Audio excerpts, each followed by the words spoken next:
Hello bachcho, let us read the question. In the question, M1 and M2 are two plane mirrors which are kept parallel to each other as shown. There is a point O on perpendicular screen just in front of S.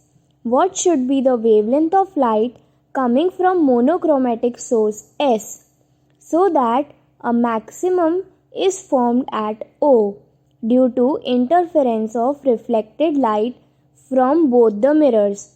Consider only first reflection. D is very greater than D and small d is very greater than wavelength.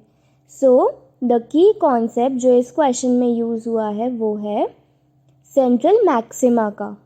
By using the concept of central maxima, we are going to solve this question.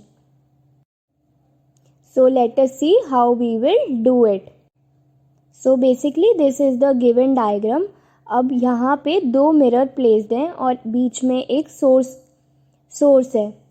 M1 से source की distance d/2 है और M2 से source की distance d है. अब क्योंकि हम मिरर यूज़ कर रहे हैं तो सोर्स का मिरर M1 पे रिफ्लेक्शन S' है और मिरर 2 पे S" है.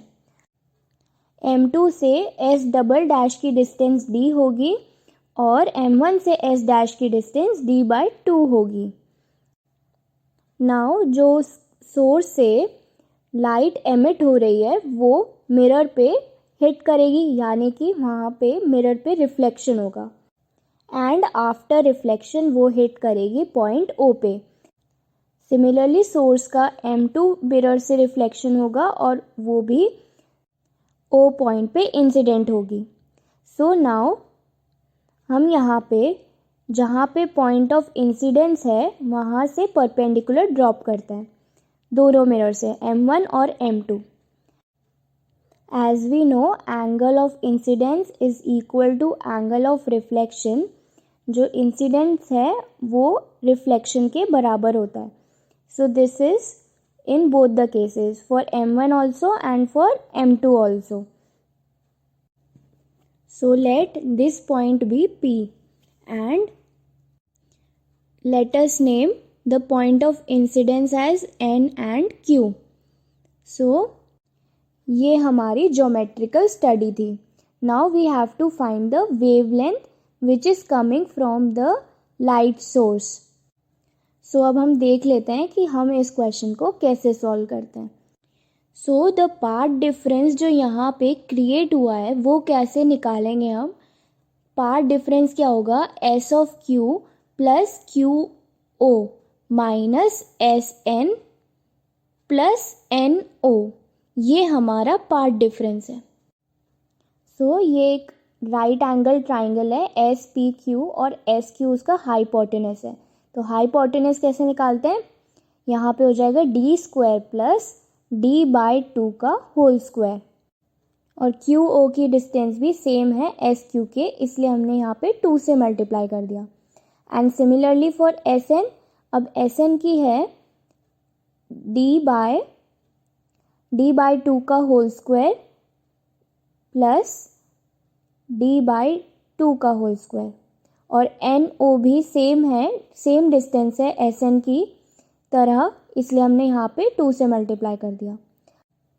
सो डेल्टा x यानी कि पार्ट डिफरेंस क्या हो जाएगा हमारे पास में 2 इंटू d/2 का होल स्क्वायर को कॉमन ले लिया और 1 क्या बचा 1 प्लस d² अपॉन d/2 का whole square and minus 2 into यहाँ पे भी हमने d/2 को कॉमन ले लिया. सो क्या बचा d² d/2 का होल स्क्वायर और कॉमन लेके 1 प्लस d/2 का whole square divided by capital d/2 का होल स्क्वायर रूट ओवर.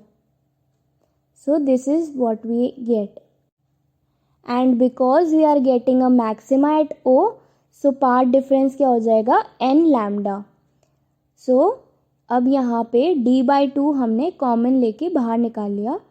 ये हो गया हमारे पास root over 1 plus 4d² upon d² and similarly इधर की तरफ minus d by two root over 1 plus d square upon d square, and 2 हम राइट हैंड साइड ले जाएंगे तो n lambda by 2.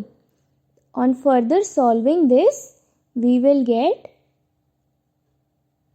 d by 2 common and root over 1 plus 4d square divided by d square की power 1 by 2 minus 1 plus d square upon d square की and power 1 by 2 and equal to n lambda by 2. अब यहाँ पे binomial function हम use करेंगे. Binomial function क्या होता है, जैसे कि अगर हमारे पास 1 प्लस एक्स की पावर n कोई है तो वो हो जाएगा 1 plus n x and so on. So using this in the above d by 2 1 plus n क्या है 1 बाई 2, तो हम यहाँ पे 1 बाई 2 और 4d square by d square. So this is for first part minus अब 1 plus,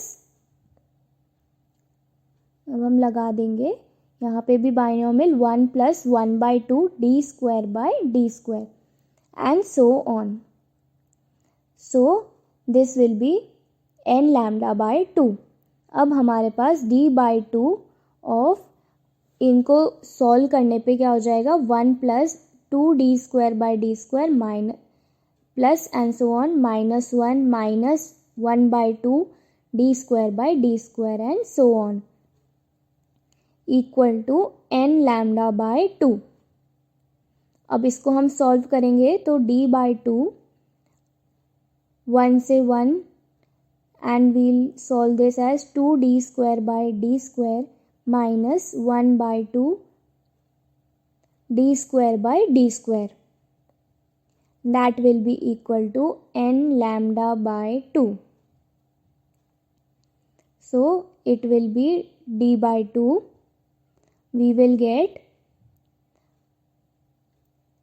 3d square by 2d square equal to n lambda by 2, and which will be n lambda equal to 3d square by 2d, and for first maxima n equal to 1 होगा तो lambda की value आ जाएगी 3d square by 2d.